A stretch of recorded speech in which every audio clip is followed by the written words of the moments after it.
আমরা আমরা আজকেও 1202টা মামলা প্রত্যাহারের অনুমোদন দিয়েছি, যেগুলো ফেসিবাদের সময়, বিগত ফেসিবাদী সরকারের সময় রাজনৈতিক উদ্দেশ্য প্রণোদিত মামলা ছিল।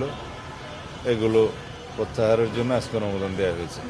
এর আগে আমি এখানে আসার পরে 1006টা মনে হয় অনুমোদন দিয়েছিলাম।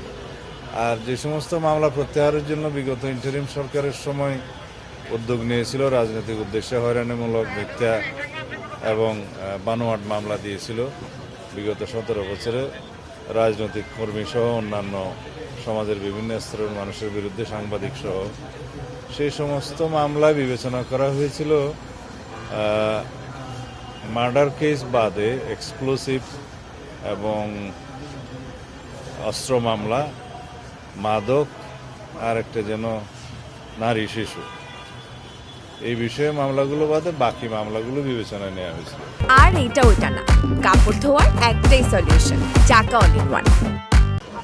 কিন্তু আমার বিরুদ্ধে বহু মার্ডার কেস দেওয়া হয়েছে, বিস্ফোরক তো আছেই, অস্ত্র মামলা আছে, রাজনৈতিক উদ্দেশ্যে এরকম মামলা দেয়া হয়েছে। এগুলো সত্যিকারভাবে যেগুলো রাজনৈতিক উদ্দেশ্যে দেয়া, এগুলো যাচাই বাছাই করে পুনরায় রাজনৈতিক মামলাগুলো প্রত্যাহারের বিষয়ে আমরা আর একটা উদ্যোগ নিচ্ছি, এবং এটা যাতে কোনো অপব্যবহার না হয় সেজন্য যথেষ্ট সতর্কতা অবলম্বন করার জন্য কি করা যায়, কিভাবে যাচাই বাছাই কমিটি করা যায়, সেগুলো চিন্তা করছি। এটা আজকে কালকের মধ্যে সিদ্ধান্ত হবে।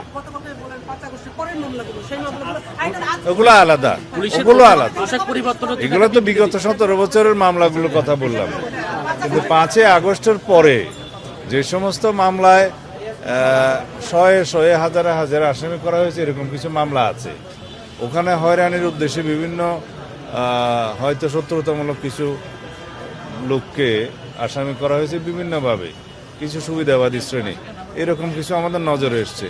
এগুলো যাচাই বাছাই করে আমরা ফাইন্ড আউট করবো, একটা বিহিত ব্যবস্থা করতে হবে, কারণ আইনের শাসন প্রতিষ্ঠা করতে হবে।